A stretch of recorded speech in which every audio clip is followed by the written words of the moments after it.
গাজীপুরের শিক্ষার্থীদের উপর হামলার প্রতিবাদে বিক্ষোভ করছেন চট্টগ্রামের শিক্ষার্থীরাও। বিস্তারিত জানাতে যুক্ত হচ্ছেন সহকর্মী আজিজা হক পায়েল। পায়েল, কি বলছেন আন্দোলনকারীরা, বিস্তারিত জানাবেন।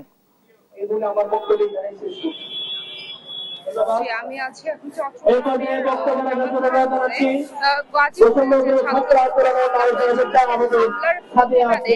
চট্টগ্রামে ছাত্র সমাজের সবাই আজকে আবার বৈষম্য বিরোধী ছাত্র সমাজের এরা আন্দোলন করেছে এবং তাদের দাবি হচ্ছে এই প্রতিবাদ জানাচ্ছে ছাত্রদের উপর হামলার প্রতিবাদ জানাচ্ছে এবং তারা এই যে ফেসিবাদ সরকার ছিল এই সরকারকে একেবারে নিষিদ্ধের দাবিতে তাদের এই মানববন্ধন করছেন বলে জানিয়েছেন তারা।